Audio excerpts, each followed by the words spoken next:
Going to go ahead and get started. It's just a little bit after 6:30. I'm kind of a one-man show tonight, so I'm going to introduce myself, and then I'll do the program for you. Probably talk for anywhere from 45 minutes to maybe a little bit longer, but we'll see how it goes. I want to let you know too. You're welcome to raise your hand and stop me as we're going along to ask questions, because it is kind of it's a long program, and it does have several aspects to it. So certainly at any point, feel free to raise your hand and get my attention and ask a question if you'd like. And we are going to be filmed on HCTV, so I'll probably repeat the question you ask and do all that stuff. But so why don't I introduce myself? I'm Jeff Malcomson. I'm from here in Helena, of course. I work for the Montana Historical Society.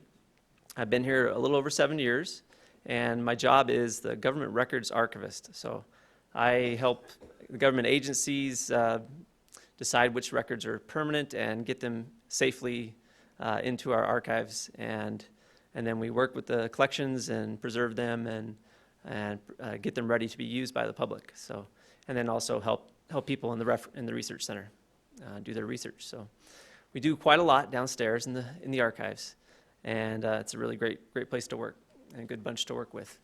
So my own background is, I was mentioned a little bit earlier, I have my great-grandfather homesteaded from Michigan. He went to Saskatchewan, Oxbow Bend, Saskatchewan in 1901, and went there with his wife and his wife's brother and his family. They all went together and homesteaded and started having children there. My grandfather was born there. They only made it about 7 or 8 years, roughly. And then they came down through Idaho and went down to California and settled first in the desert in California. So went from Michigan to the plains to the desert and ended up in Los Angeles near Long Beach. So now I'm from Orange County, California originally, and came here by way of Tennessee, Georgia, Colorado, Arizona, and I think that's it. So here I am.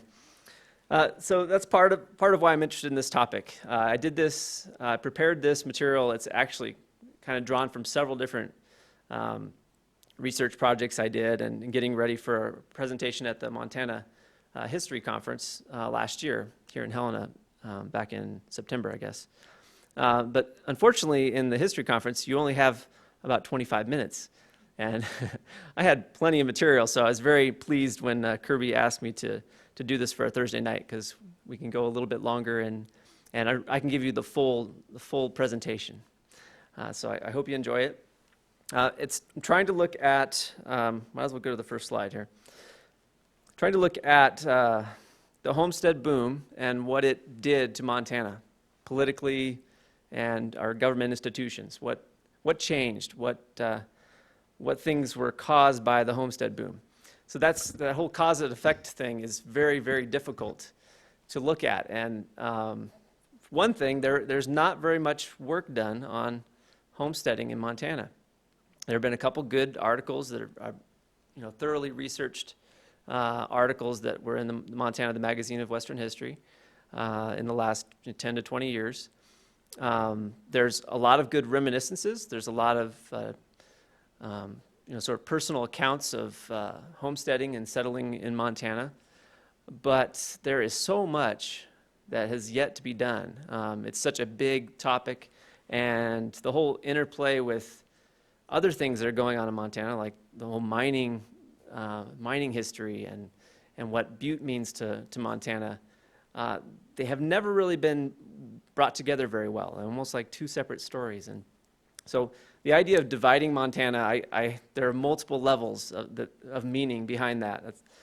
First of all, just the idea of dividing up the land into 160-acre, 320-acre parcels and giving it to individuals is the first dividing Montana. And then it goes to dividing Montana along different regional lines, like eastern Montana, western Montana, Butte, or the industrial Montana, sort of, and then agricultural rural Montana. There's a lot of divides that we have, and topic kind of gets into those. And they, of course, they all come together in politics in Montana and work themselves out in our governmental system. So 3 different areas we'll look at tonight is just exactly what is the homestead boom, what does it encompass, who was involved, and when did it take place, and where mostly. So there's a lot there. The idea of what changed in Montana politics during that time, and then what changed in the government. And so that's what we're going to cover. All right, so first, just what is the homestead boom? And there, like I said, there's still need for a lot of work to be done in understanding and defining what was the homestead boom and what happened because of it. Why did it happen? I think we know a lot more about why it happened. The railroads were involved in promoting Montana and the land to be sold or provided through the Homestead Act. So there's a lot of work already done there, but as far as its impact on individual places in Montana, different counties or regions, and how it affected the whole idea of bringing thousands of people into an area and staying for a very short time and then leaving, and the residual effects, and then what happened to the entire state because of it. There's a lot left to be done there. So there's hopefully I'm getting started in some of that myself, but anyone else who's interested, please join in and do some research. So exactly what is, I'll talk about the homesteading in Montana in particular. How many boomers, I'm calling them boomers in this talk. So how many people exactly do we know? Where did they settle and who were they? Those basic questions. So homesteading in Montana. Some of you may know already, Montana is the #1 homestead state in the country. We have the highest number of successful homesteads. When I say successful homesteads, that's they actually proved up on the homestead and got the title to the land, got the patent to the land. So it's not necessarily that they were successful in farming it, but they stayed for 5 years or for 3 years, depending on when they did it, and they got the patent to the land. So 151,600, far and above any other state. If you put the North and South Dakota together, we have a little competition there. There are actually far more people. Yeah, back there. How does that work out on a homesteaders per acre basis? Because Montana is obviously a lot larger than those other states. Yes. When you compare to the Dakotas, I think the Dakotas still went out if you put them together. But we are, you see in the next graph, the largest by far of number of acres as well, 32 million, more than 32 million acres. So, yeah, I think the Dakotas still went out, but they got divided into 2 states, so we still win. And anyway, we're still in the top couple, if you want to take it that way. The fact is, the Dakotas, Montana, Colorado, Nebraska, those areas were heavily homesteaded, and it really impacted the history of all those places. So here is the boom. Just taking a look at the period that this happened. Prior to about 1908, there's less than 3,000 homestead entries a year. So this is homestead entries, people actually filing for a homestead, not necessarily, just starting the process. And then it just jumps tremendously from there. And over the 10 years from 1909 to 1918, there's nearly 15,000 homestead entries each year. Some years were better than others, but it was pretty much full steam ahead all those 10 years. And it really did pick up a little bit earlier, 1907, 08. It was picking up already. And there were quite a few people coming to Montana previous to that. Areas like Havre and like Rosebud County, places where the railroads had come in already. Milwaukee Road was coming through southeastern, south central Montana. They started to pick up a little bit earlier too, but the whole eastern and central parts of the state were going full bore during 1909 on for about 10 years. Now, of course, there was a drought started in 1917, and that caused some problems. from there. So what exactly propelled this boom that we see in homesteading from about 1909 on? One of the biggest things is the Enlarged Homestead Act, passed by Congress in 1909. And what it did is enlarged the amount of acreage. As long as it was land, they had to establish that the land was not irrigable, and they set aside a whole bunch of acreage pretty quickly over a couple of years after this act to designate it as Enlarged Homestead Act land that you could do 320 acres on. So twice as much land as normal.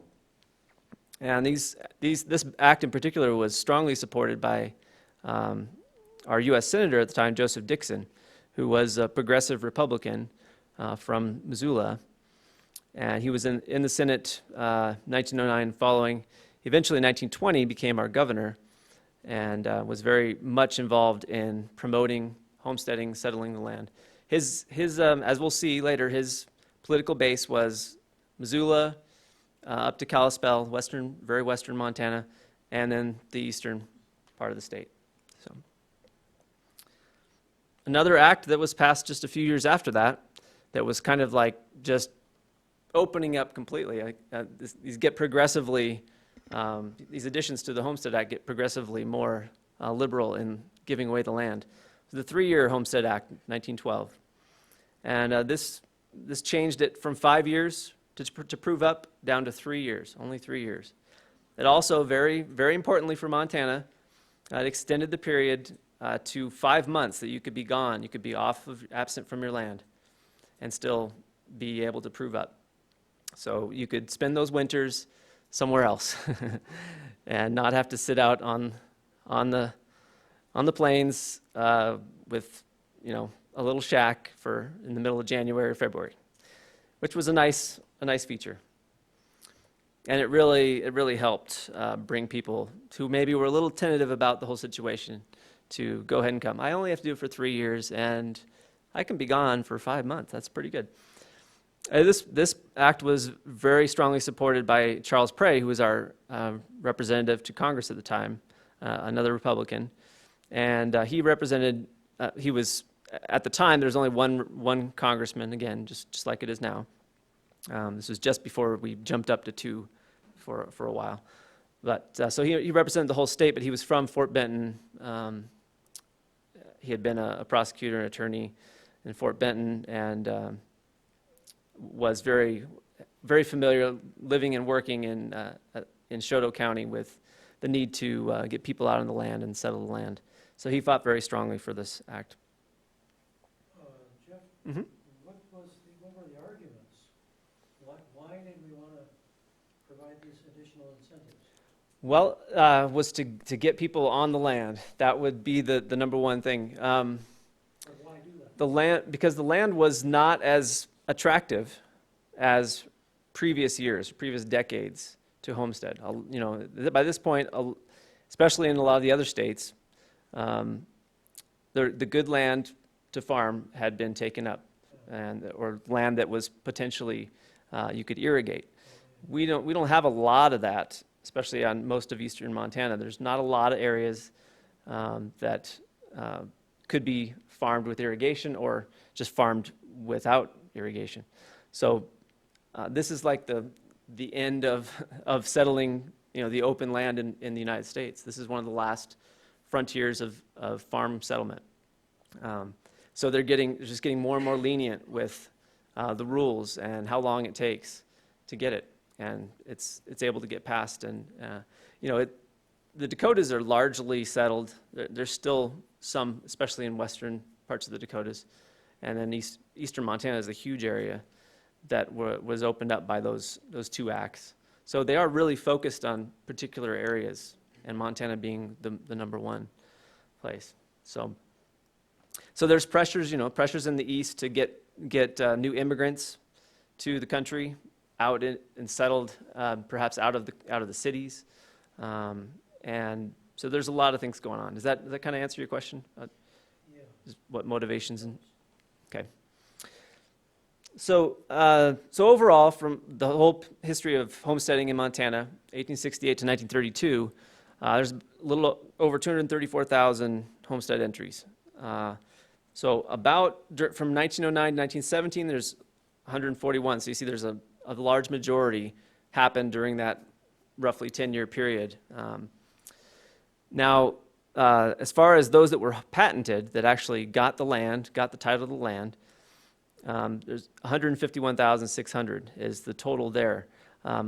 Of those, I'm not sure how many happened from 1909 up to 1920 or so. We just don't have a lot of these numbers and a lot of these figures. And that's another point, that as far as research being done, the actual case files for homesteading are still kind of only available I think it's in Denver. It's where they are, at the National Archives in Denver. They're not very accessible. You have to go down to Denver and you have to spend all the time there looking at them. So there's been a movement in the last few years to try to push the National Archives and the federal government to come up with ways to digitize them, spend money on it, get some projects going. And they have done a little bit. Some parts of Nebraska's records are now online. And I was hoping I was going to be able to work with the folks it's the Homestead National Monument in Nebraska, who were spearheading this, and didn't really get to work anything out this last year. It was the 150th anniversary of the Homestead Act. So hopefully in the future, we can get more access to Montana's homestead case files. And these are the ones the specific files of the individuals showing that they were proving up on their land and all the proof that they filed and the paperwork they did for their individual homesteads. If historians and genealogists can get into that stuff more easily, it'll really open up a lot of the story and tell us a lot of what's going on. We'll be able to figure out, precisely how many people settled in Prairie County, from 1909 on to 1920 or something. You'd be able to actually do that and do the math and have some really good examples from the files. But it's hard to do that without having time and money and going down to Denver to do it. So I'd have to quit my job to do that and live off the land or something. So given all these numbers, we come up with a rough estimate, because that's all this is.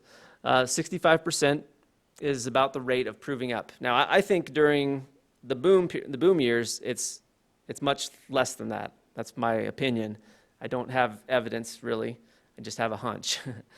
And hopefully, someday we'll be able to show that that's the case, that it was quite lower than that. But it does give us an idea, though, of how many people are being successful.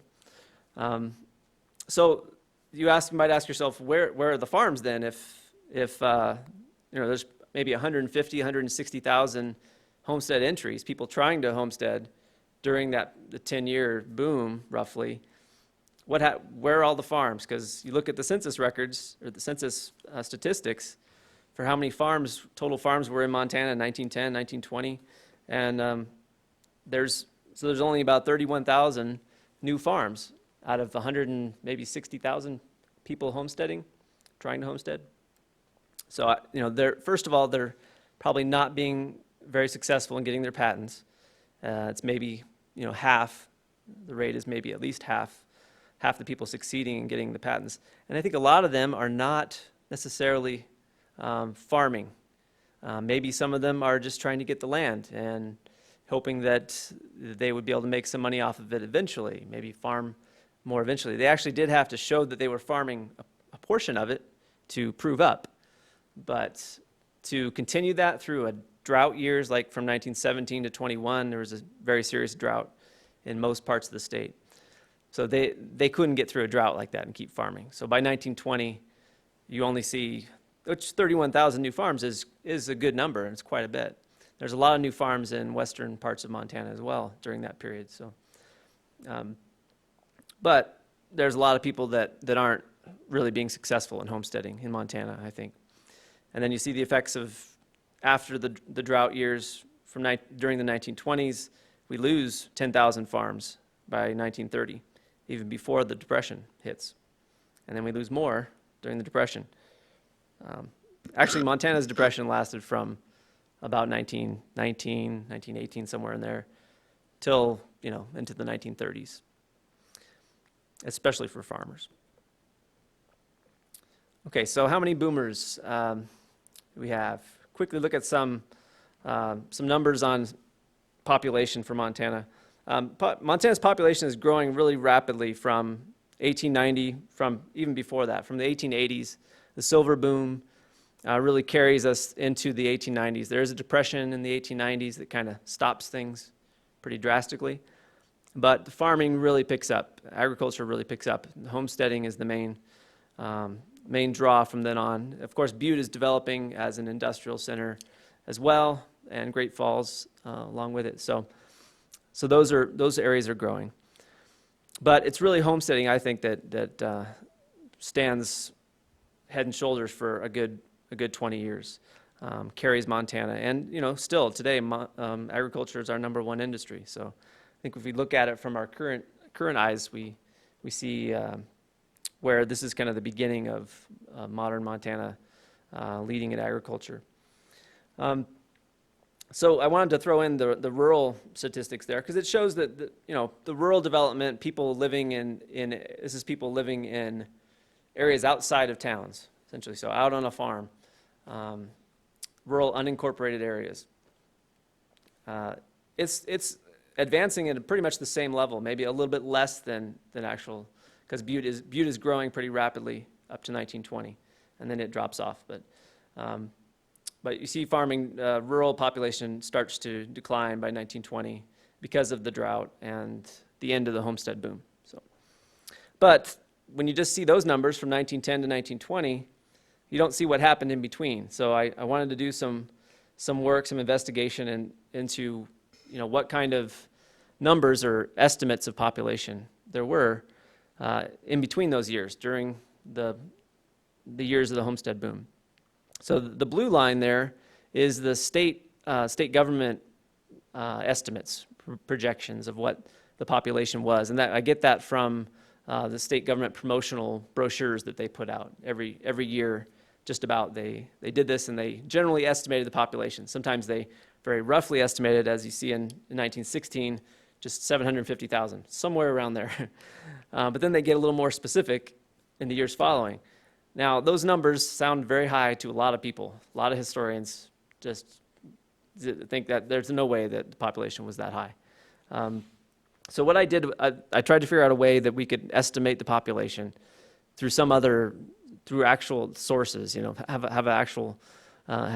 evidence behind it as to what the growth was in Montana. The only thing I could find where they really came up with counted people every single year is the school census.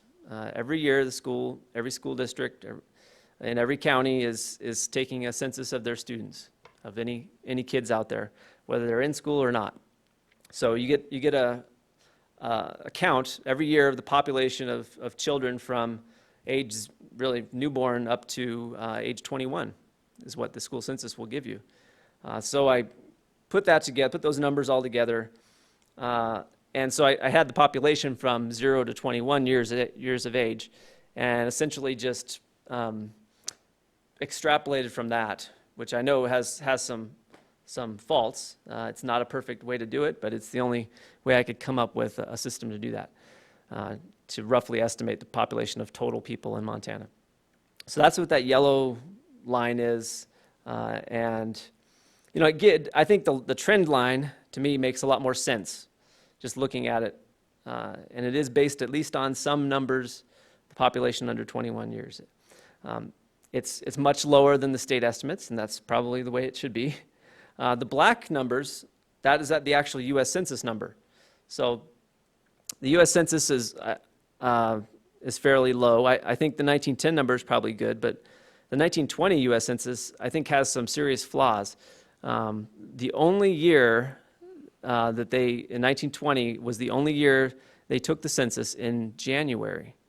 And they generally took it in like June or the middle of the year when people were, home, and especially on homesteads, and especially after 1912 when they passed you could be gone, you could be off your land more than, I think originally it was probably 3 months or something, but now it's 5 months you can be off your land. You better believe a lot of homesteaders are not going to be on their land in January to be counted by the census. So I think that, you know, a lot of them might not have been out of state. They might have been somewhere else in the state, staying with relatives or staying in a town somewhere, getting their children an education or something.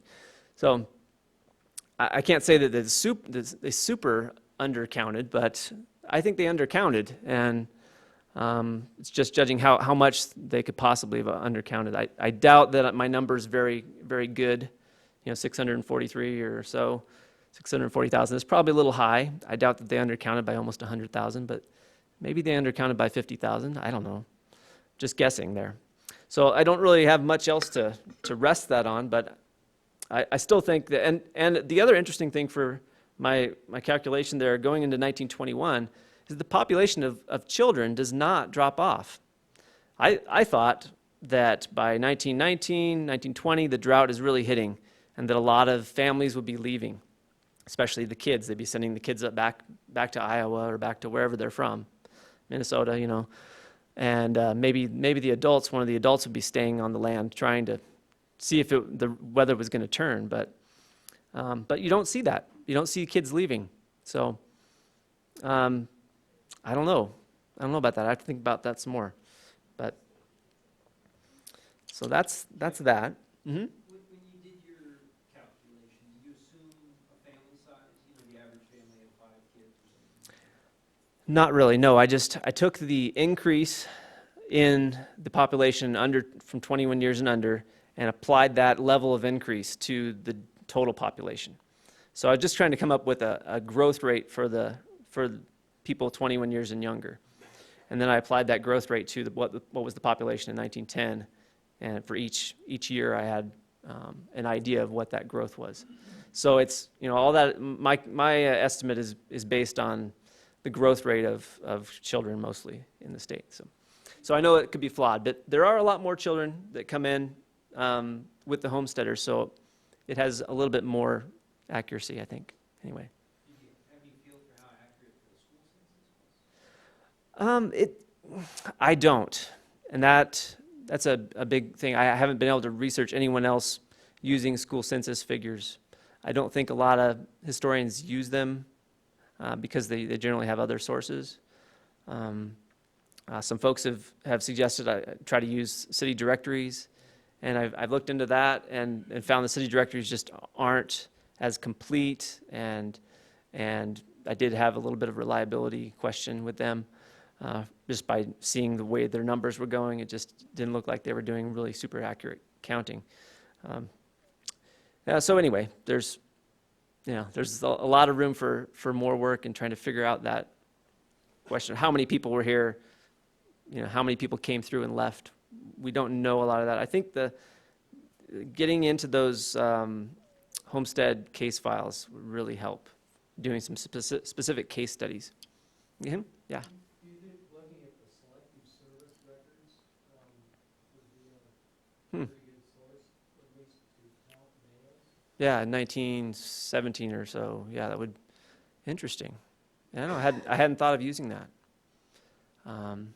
Yeah, I think you have to do you got to do sort of a case study of a place to try to come up with an idea of how accurate that would be and how much that would help you. But that's definitely worth looking into. Thanks.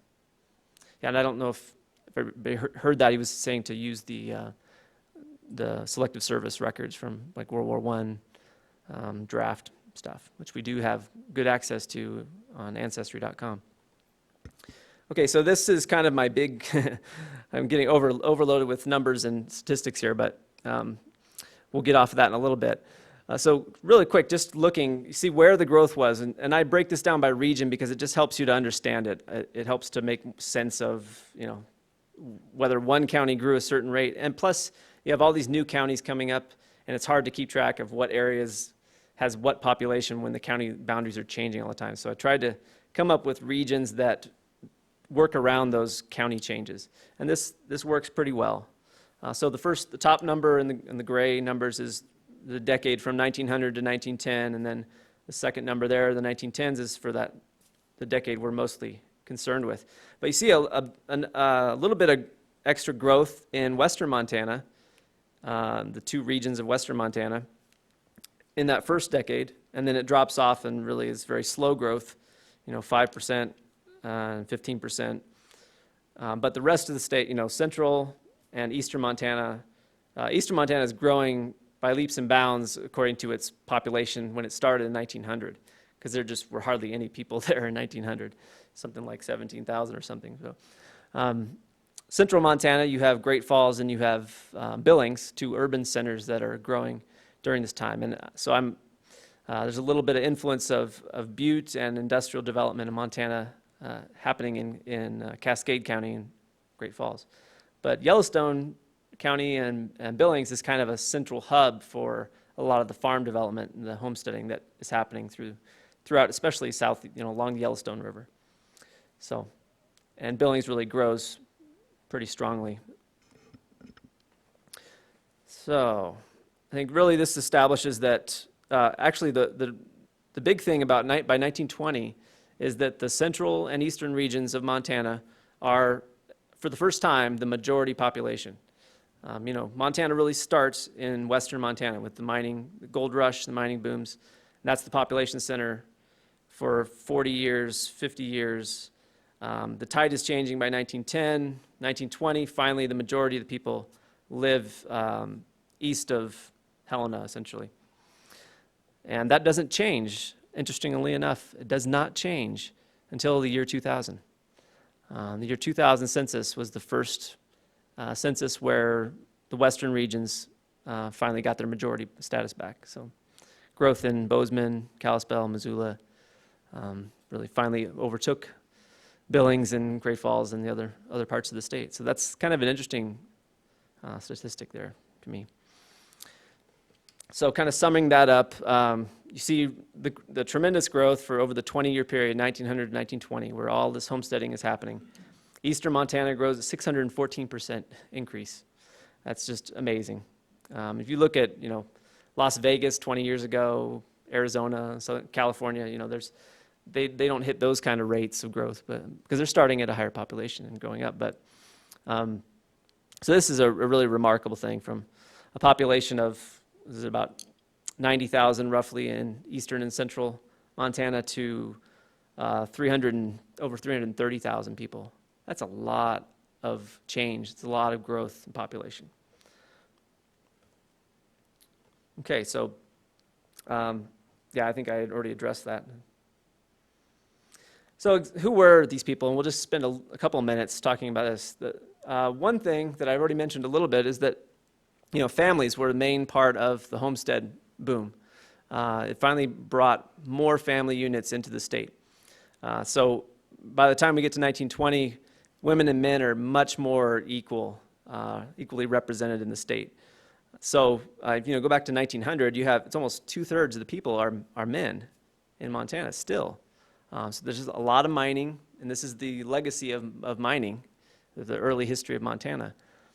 So we really have a different Montana happening from 1900 into 1920.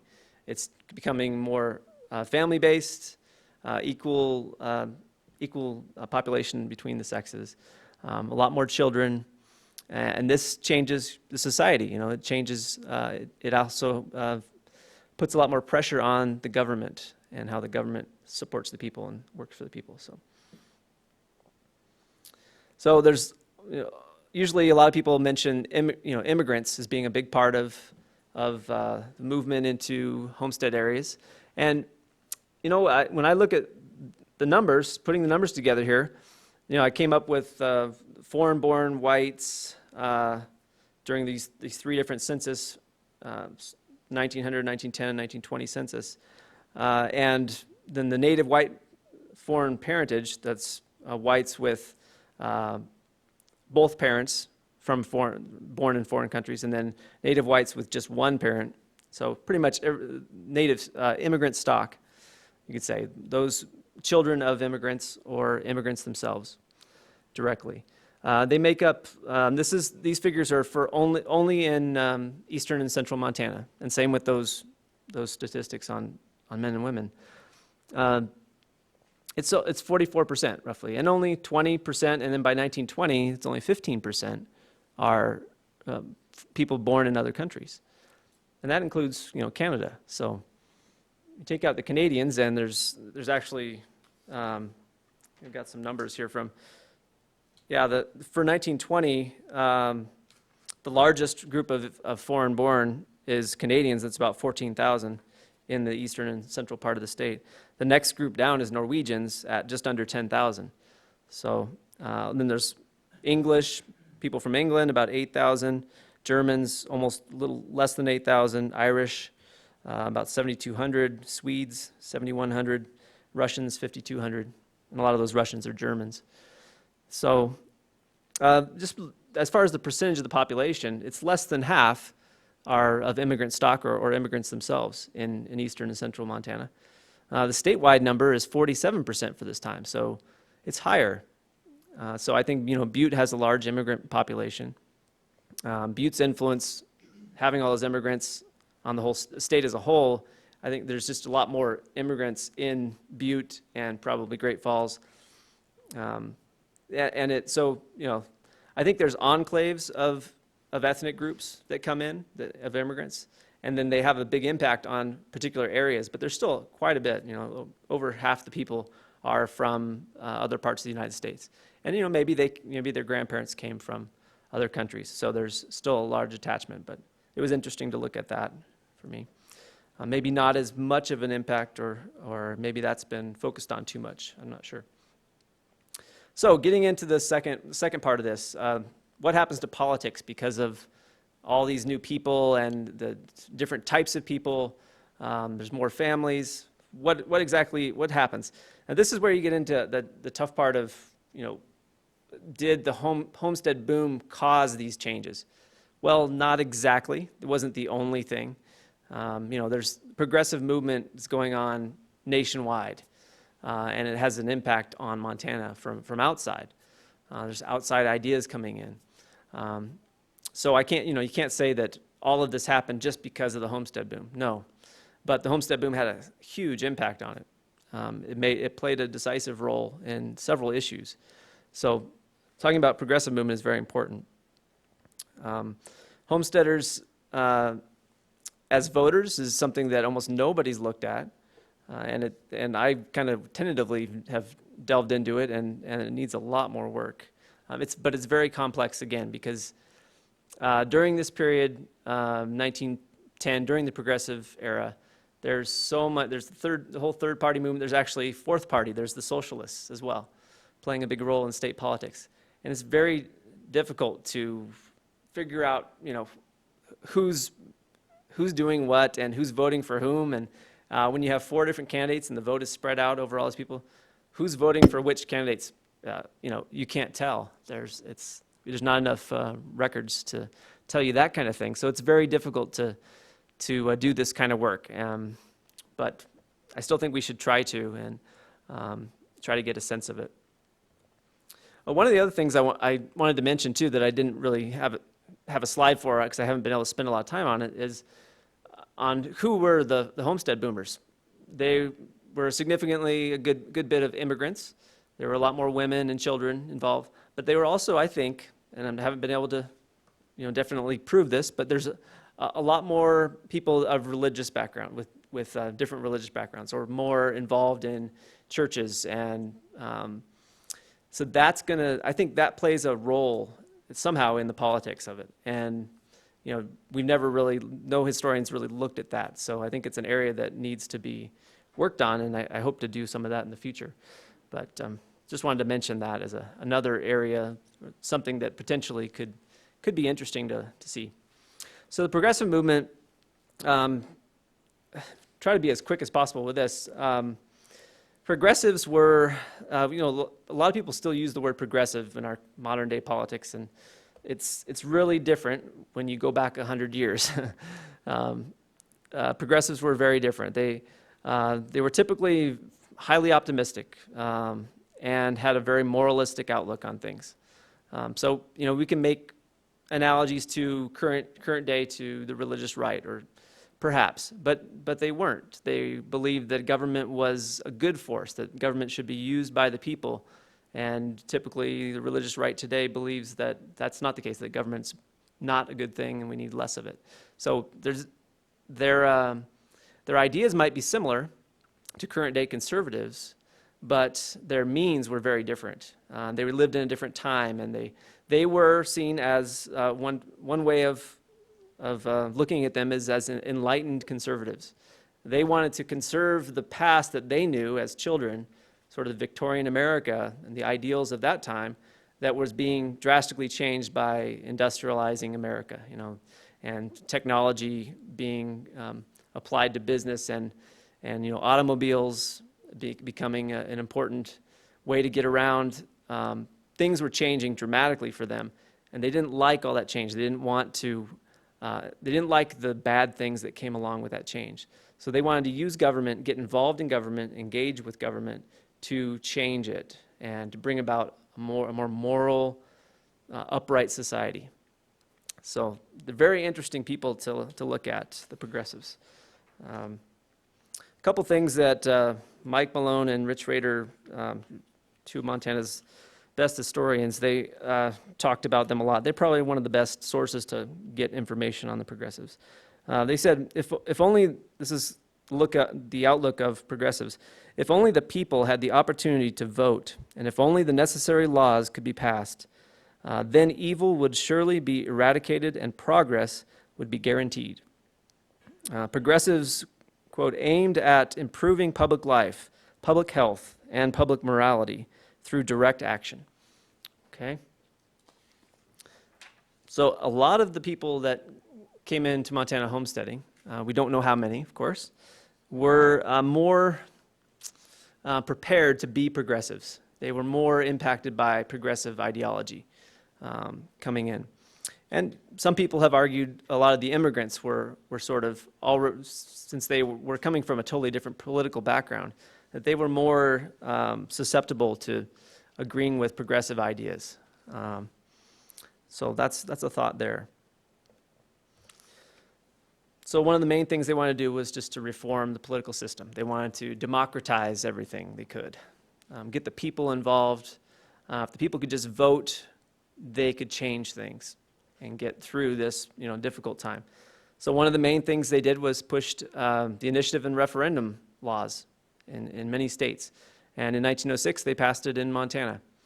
So that's kind of seen as sort of the big first major development of progressives, the first achievement of progressives in Montana by 1906. 1911, the direct election of senators. Senators had always been elected by the legislature. Legislators had to vote on it every 6 years, each different senator.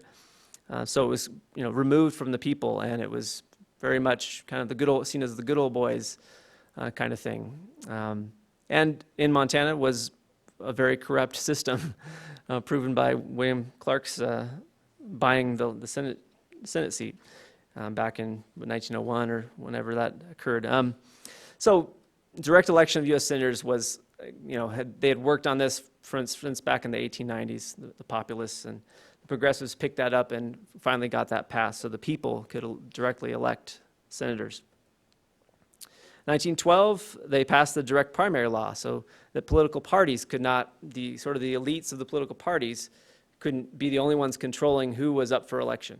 So primaries where the people went out to the polls and voted became law, as well as our Corrupt Practices Act, which you may have heard in the news in the last year, is one of the things that's a victim of the Citizens United judgment by the Supreme Court. After 100 years being on the books in Montana, largely as a result of the corruption that happened in the 1890s and early 1900s in our state. Progressives successfully passed the Corrupt Practices Act, and now it is no more or less. 1914, women's suffrage. Getting the women the vote was huge. Women were seen as sort of the pillars of society idea, that they would be able to carry out a moral agenda if they were given the vote and be successful in doing that.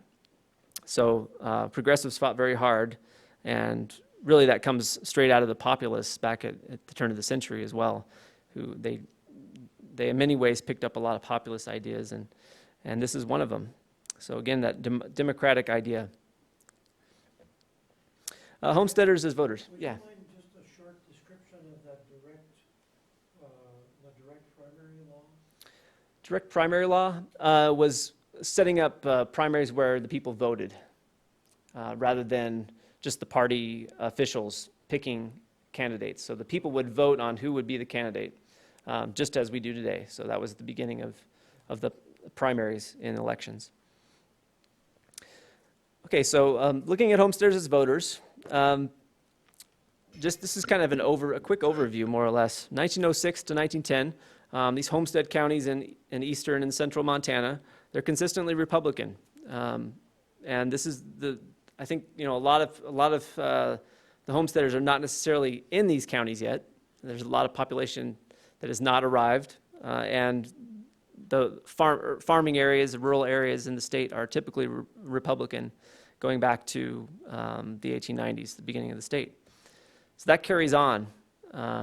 You start to see a change, of course, heading into 1912. But so they did actually support very strongly Joseph Dixon when he was a member of Congress and representative in 1904, I believe that was. And Joseph Dixon was a tried and true Republican at this point, and the Progressive Party had not happened. He eventually becomes a progressive by name, and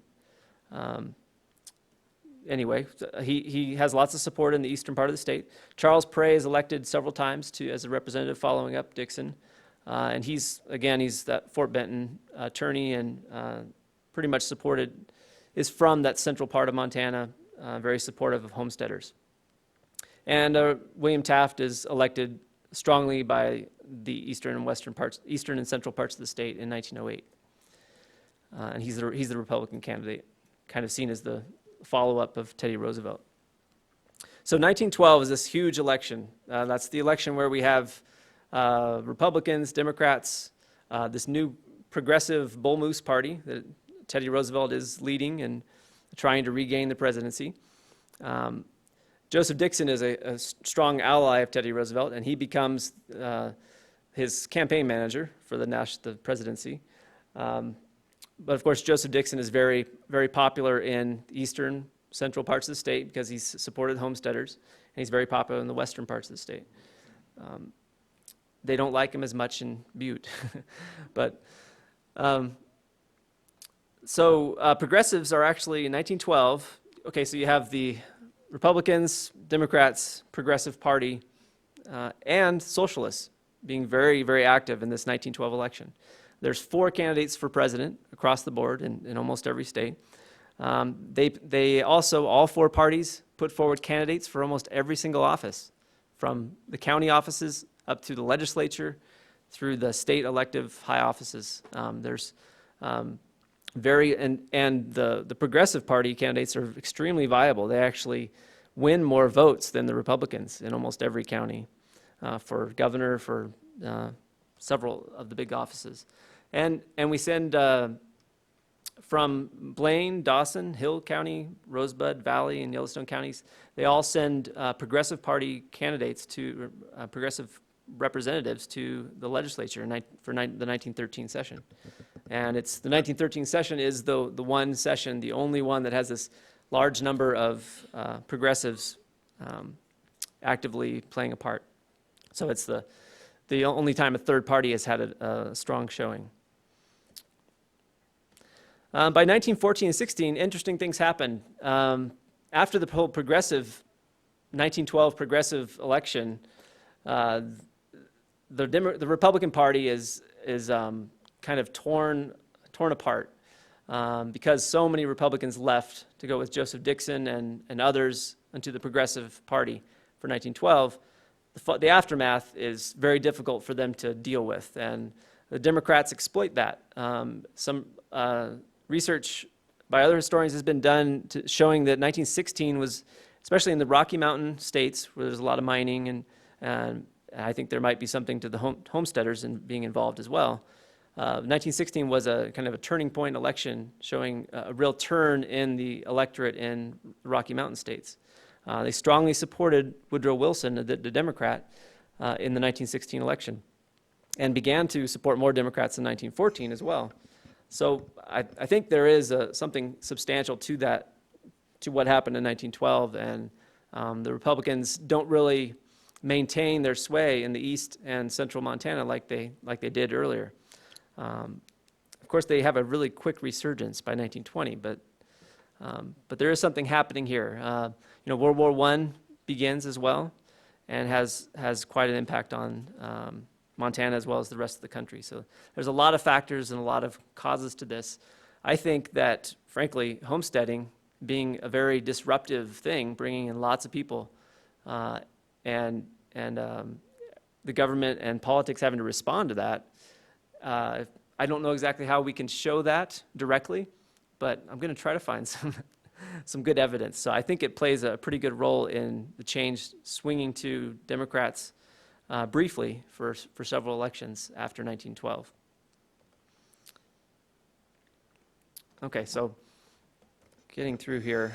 Two big things, of course, that Eastern and Central Montanans supported through 1914 and in 1916 are women's suffrage and the prohibition votes. These both took place. They were both initiatives that were put forward for the voters to vote on to pass, and they both passed. The women's suffrage barely made it, and without support of those more strongly progressive people in eastern and central Montana, I don't think it would have passed.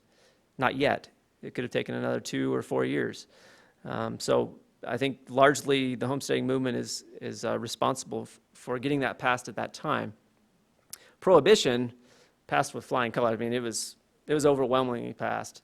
That was just the right time for that. But it was strongly supported all across the state. There's no part of the state that supported it that much more. There was a little bit more support in the east and the central counties, but not substantially more.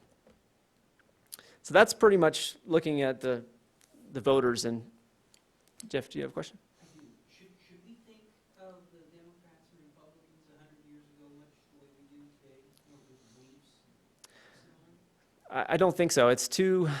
They do have some similarities. There's a lot of changes that occur in 1930s in both parties, and there's some shifting of people through FDR and the Depression and World War II. But for the most part, Republicans are fairly conservative for that time and supporting business and more free enterprise. But it's more of a northeastern-based party, and that makes it very different than today's party, today's Republican Party. The Democrats are very interesting because their big candidate all through this period is William Jennings Bryan, who is a evangelical Christian. A lot of Democrats are very kind of small government or states' rights, being from the South.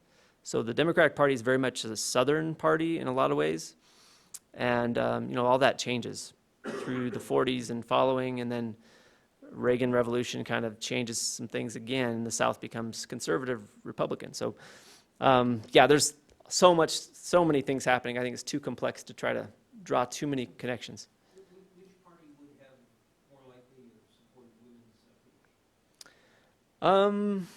I don't think we can say one party except the progressives. But like in Montana, a lot of Republicans did support women's suffrage. But women's suffrage is just one of those huge issues that just kind of went across different party lines. It just depended on the person and what they thought. Do you have a question too? Don't you think that the wives had quite an impact on the votes of the husbands? I think so. If my wife was here, I'd say I know so. She might see this, and so I better say I know so. Oops. That change assisted prohibition also. Yes. The women's vote. Yeah, the women were voting in 1916 when prohibition took place. So Close to 100%. yeah. Yes. And women's suffrage suffragettes were extremely for prohibition as well. So women's Christian temperance movement there. So yeah, did I answer? What was your question? I don't know. Yeah, it's hard to say what the impact of women voting, what it was, because we don't see a lot of big changes we just see a lot more voters. There's women who vote Republican, there's women who vote Democratic at that time. And they're very similar to the way it was before that. So we don't see this stark difference with women voting. But for particular issues like prohibition, I think, we can clearly see women playing a big role in that and some other things in the future after that. Yeah. Maybe I misread the paper, but I thought the lecture was going to be about the Chinese workers coming into the... Oh, no, it's not. Sorry. Okay. Oh, okay. Yeah, I'm sorry. Thank you. Yeah. Okay. I think that's coming up or maybe occurred yesterday. Oh, okay. The library. Thanks. Sorry, you have to, you can, if you need to go somewhere else, I understand completely. Yeah, thanks for coming. All right. Okay, so the last part here, changing government. What actually happens to government because of this big homestead boom and the political changes? What things do we see happening in government? And again, it's difficult to make the causation here, but still can run through it and try to see some things happening. So first of all, I want to look at growth in government, growth of state government. Just basic growth numerically within the legislature. The number of representatives, the number of senators goes way up, of course. Because every time you found a new county, you get a senator and you get a couple of representatives, basically one or two. So from 1909, there's 71 total representatives in the House. And by 1921, kind of the homestead boom is seen its mostly full effect. By then, there's 108 representatives. There's a lot more people involved in the process. And you see that there the red and the blue covering the Republican and Democratic influence. And look at the 1913, you see 16 progressives playing a very substantial role, almost as many as there were Republicans, because a lot of them probably were Republicans 2 years before that. But you see also the Democrats holding sway during that time, 1913 on, while Woodrow Wilson is president, and the country dramatically changes direction when at the end of Woodrow Wilson's time in office and after the World War I, when really we've gone through a lot, and the country is ready for something else. A huge win in 1921 for the Republicans nationwide as well as in Montana. So it's incredibly dramatic, actually. So then in the Senate, 27, this very much goes in line with the number of counties. 27 counties in 1909, there's 56 counties, that our total number that we still have today. Same number of senators, almost twice. It is twice the number. So the Senate grows tremendously. So what impact does that have? Certainly it's probably harder to manage those houses and the work that goes on there. I think there needs to be a lot more work done, obviously, to understand what that means for the process. And if there's anything, it's legislative history or the history of the legislature that has never been touched by almost anybody in the state. So the growth of the bureaucracy, of the executive branch in particular, this graph shows, this chart shows, there's dramatic changes from statehood, 1890. They're the only way to get things done at this time in state government is to form a board or a commission. So that just continues to happen to 1900, but they continue to grow through this period. They have to address all kinds of social issues with industrial development, with homesteading being a big one, and with transportation being huge. 1913 was we're celebrating this year the 100th anniversary of the Highway Commission being created, and a lot of other laws, rules of the road that were created at that time, speed limit, which I think was like 12 miles an hour or something. All that was happening at this time. They're having to deal with that change and how they could regulate it and keep people safe and manage and also pay for the government services that they needed to build roads and everything else that went along with it. So you got to remember at this time too that county government is really the primary government affecting people. So state government is just coming into its own, and You know, the federal, state government is growing right along with the federal government all through the 20th century. But state government is really beginning to take the reins kind of, and county government starts to be eclipsed right at this point. Okay, so the other big thing besides the growth of state government that happens is the county splitting movement. So I want to run through this a little too quickly, but a couple of things leading to it. Obviously, the homestead boom. People needed closer access to their local government services. These are the services they used all the time: the courts, record keeping, their schools, roads. These are the things that all these new residents of the state who were living out there on a farm somewhere, they needed these services close at hand. So they needed new counties. They needed to have closer access to their primary government at the time. So that led to a lot of county splitting. Of course, the progressive ideas that were prominent among a lot of the homesteaders played a big role too, because progressives pushed democratic institutions, and so they thought the people should be able to create a county, and if they needed it, and so they wanted a mechanism to do that. They always wanted to give power to the people, kind of, not in the sense we think of it today, but more direct action, direct access to their government. For the people. So, by 1911, the Leighton Act passes, and that's what starts this madness that we know as county splitting today.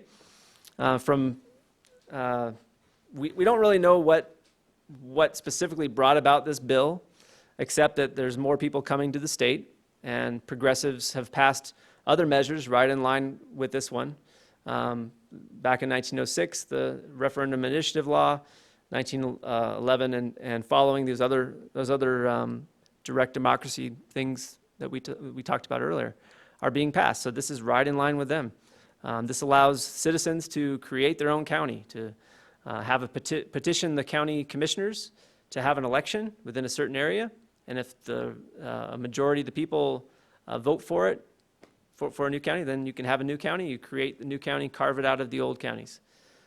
So it's a process they come up with. It's very democratic and led by the people, and it provides the services they need. So they see it as, I don't think there's a lot of controversy for this measure to pass. I couldn't find anything in the newspaper about it.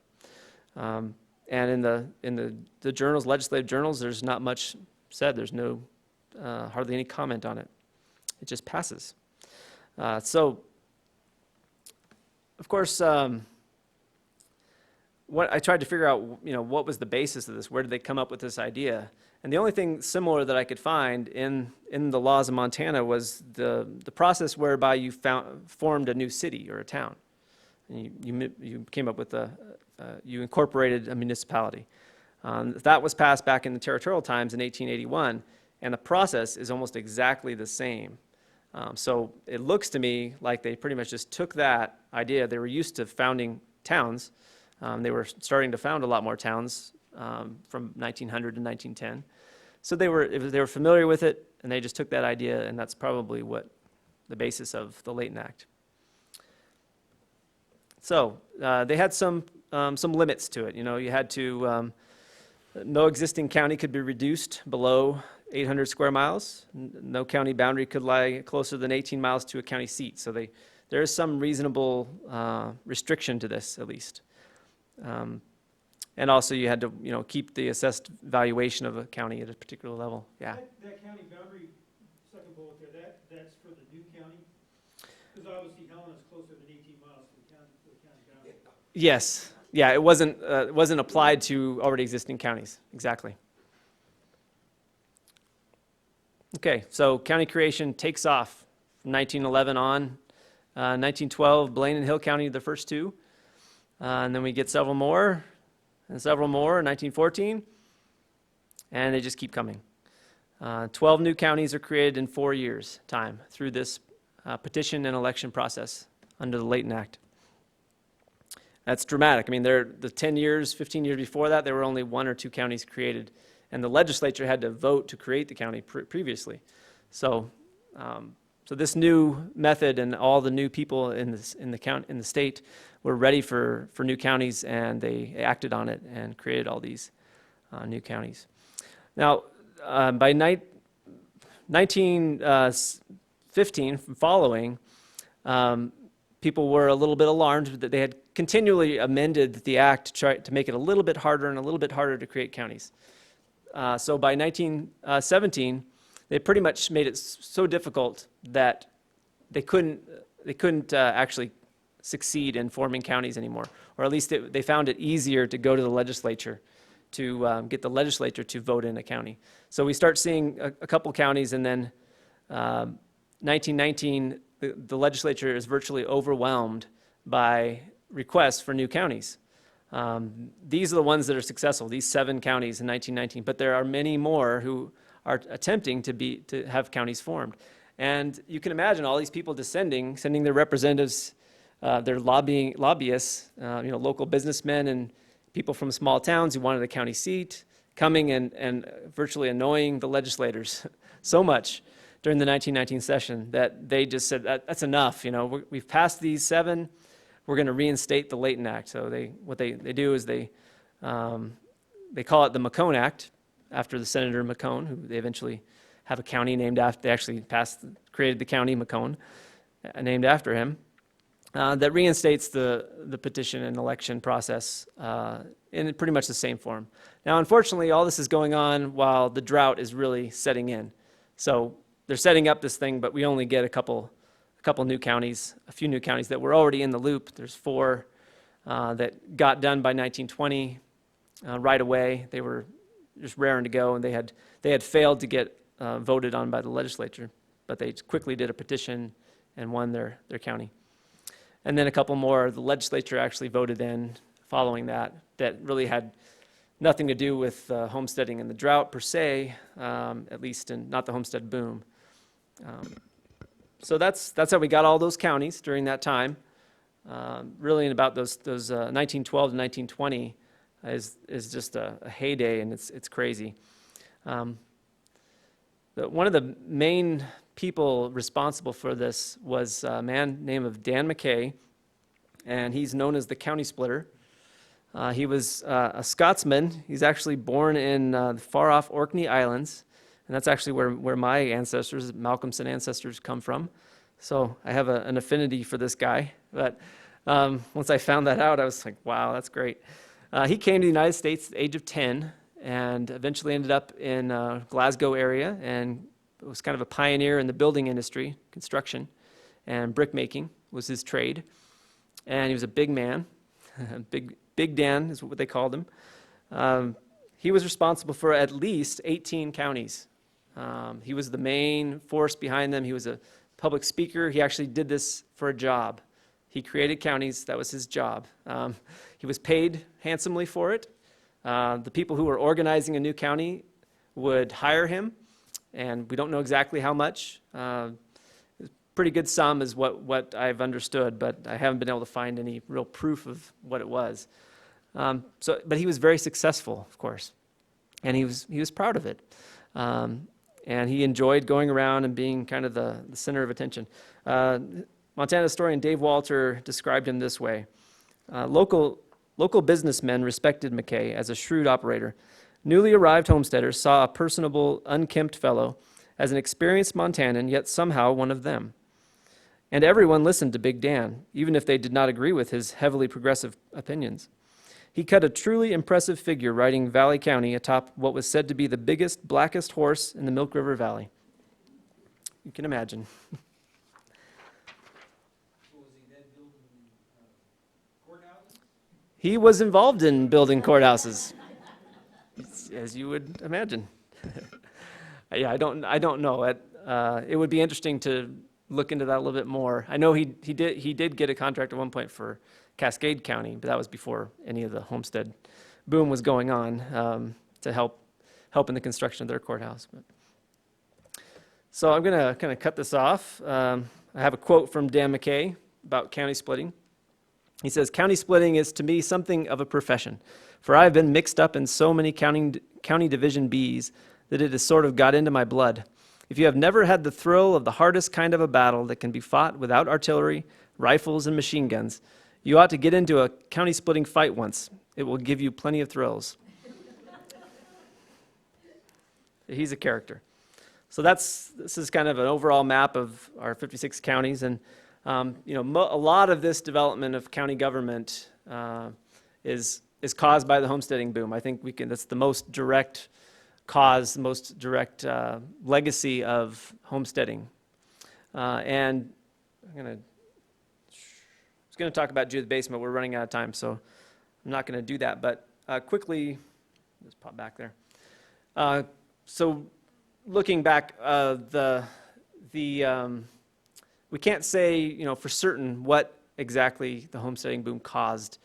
We know it played a big role in advancing progressive achievements in politics, and it impacted the growth of our government in Montana that probably wouldn't have happened otherwise. I mean, if you look at states like Wyoming that didn't necessarily go through a big boom, they didn't grow the same way. Montana just boomed during this time, and its government went along with it. So there's a very direct impact there, and we see it most displayed in the county splitting movement. And I think the county splitting movement shows all of the things at work. We see progressive ideas at work. We see new people needing services, needing help, getting themselves established in the areas they've settled. And we see the results impacting Montana for decades. One of the biggest things that I'd like to kind of say the homesteading boom causes is what leads up to reform movement in the 1960s and early 1970s when we come up with our new Constitution. I don't think that would have happened without the homestead boom making all these counties, because it really impacted the legislature and how the legislature worked, and that needed to be fixed in the 1960s through reapportionment of who represented whom. And there are all these counties out there that were underpopulated or lower populated from the homestead boom that were having a very substantial role in the legislature. And when more people were moving to western Montana, the population was going up in western Montana, they reacted against that sort of old political power in the eastern part of the state. And it caused it, and plus outside forces, the judicial process, forcing reapportionment in Montana in 1964 and following. That directly leads to the process to reform state government and then to completely redo the Constitution. So I think there's a real direct chain there that could be explored a little bit more and understood. So that's all I have, which is probably way more than we might have needed tonight. But anyway, I hope you enjoyed it, and thank you for coming.